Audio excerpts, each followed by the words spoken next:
आइए हम आज के प्रमुख समाचारों की थोड़ी झलकियां आपके सामने प्रस्तुत करते हैं।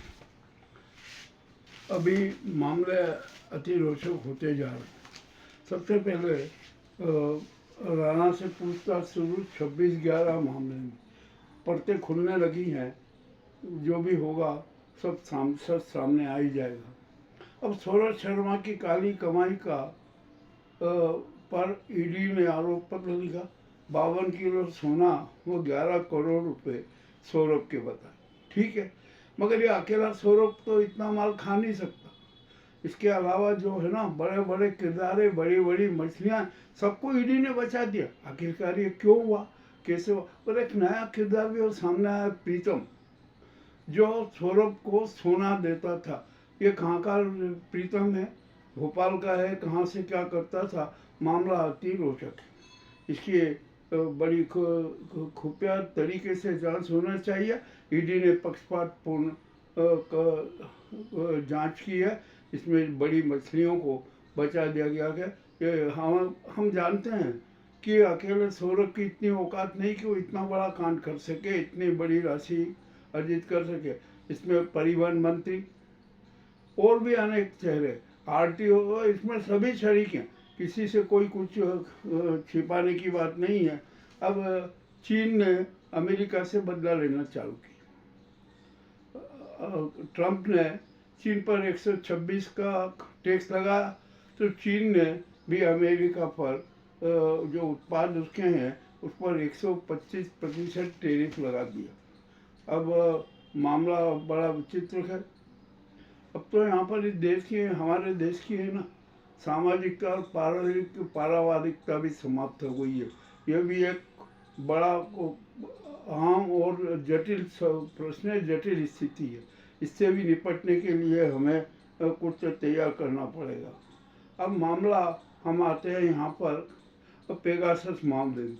पेगासस मामले में सीबीआई रमन्ना ने मोदी और अन्य को क्लीन चिट दे दी थी, किंतु अमेरिका में जब प्रकरण दायर हुआ व्हाट्सएप द्वारा, तो उसमें कहा गया कि पेगासस के माध्यम से देश के 300 जिनमें नेता शरीक है, व्यापारी शरीक है, राजनेता शरीक है, कुछ अफसर शरीक है, उनकी जासूसी निरंतर होती रही। अब अमेरिका से एक बयान आ गया कि ईवीएम हैक हो सकती है। अरे ईवीएम तो हैक होती ही है। यहाँ पर हमारे देश में क्या क्या घोटाले हुए हैं, किस तरह के घोटाले हुए हैं, शातिर ढंग से घोटाले हुए हैं, इसमें तो कोई पूछने की बात ही नहीं है। क्या हम करें? ये तो सब स्पष्ट हो चुका है कि यहाँ ईवीएम घोटाले हुए हैं, धन हुए। और आइए अब बता दूँ, संजय जोशी भाजपा के नए राष्ट्रीय अध्यक्ष होंगे। संघ ने भी अब तो घोषणा कर दी है। और जो मोदी और गुजराती गैंग ने है ना, जितने भी नाम दिए थे भाजपा के राष्ट्रीय अध्यक्ष के लिए, सबको रिजेक्ट कर दिया था। संजय जोशी होंगे। और अभी मोदी सरकार है ना, कुछ दिनों की मेहमान। अब यहाँ पर इनके सारे कांड उजागर हो जाएंगे, सभी हो जाएंगे, और ये पूरी रद्दी के टोकरे में हो जाएगी। अब यहाँ पर एक सवाल ये है कि जो मोदी, अमित शाह और ये गुजराती गैंग के कितने मंत्री तिहाड़ में नजर आएंगे, ये भी एक अहम सवाल खड़ा हो गया है। और निश्चय ये बहुत बड़ी बात होगी। ऐसा होगा कि अब और नया से पीएम कौन होगा, इसके बारे में भी हमने तो स्पष्ट घोषणा कर दी कि एक वेल एजुकेटेड, बहुत अच्छे शिक्षित, हमारे देश में जो भोलेनाथ जैसा राजनेता, शिव का देवदूत ही माना जाता है, नितिन गडकरी, वे भारत के नए प्रधानमंत्री होंगे। राहुल गांधी, महागठबंधन, सबने उनका समर्थन कर दिया।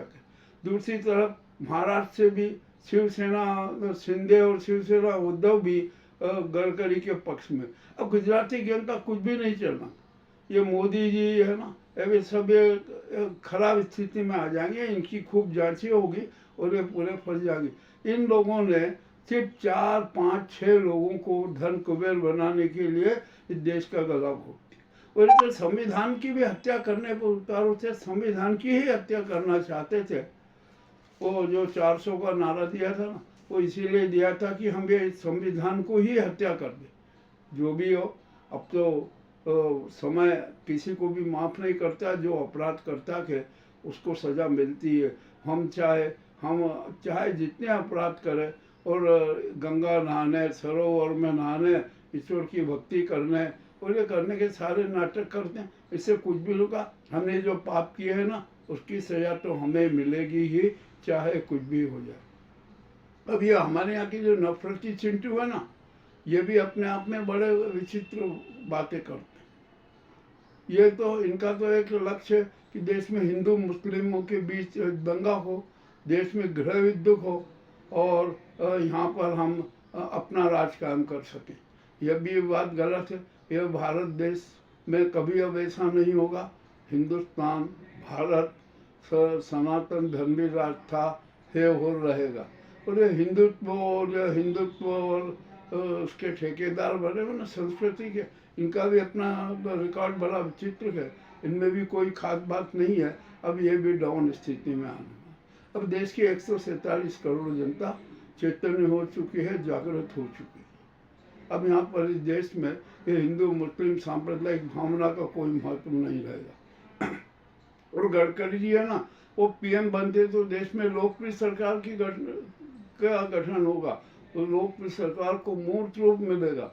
गडकरी जैसा व्यवहारिक पीएम यदि बना तो इस देश में सुधार होगा। और देश का हर व्यक्ति, 147 करोड़ जनता और उनके परिवार बहुत खुशी से झूम उठेंगे, उनके खुशियों का वातावरण बनेगा।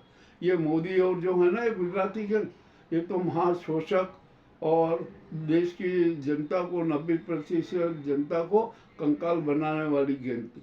ये आज के जो प्रमुख समाचार है। और आज एक बात और बता दूं कि जो विश्व में 3 ऐसी शक्तियाँ के जो अनश्वर, एक है आद्य देव भगवान शिव, दूसरे हैं जो मौत की कभी मौत नहीं, और तीसरे हनुमान, जो उनके भी गोद नहीं होते, वे सदा प्रासंगिक ही रहेंगे।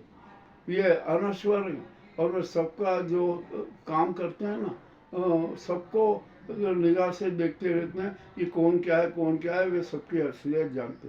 तो ये आज हनुमान जयंती भी मनाई जा रही है, कल भी मनाई गई, आज भी मनाई गई। हनुमान मंदिरों में अभिषेक हो रहे हैं, सुंदरकांड हो रहे हैं और कई जगह भंडारे भी हो रहे हैं, महाआरती भी हो रही।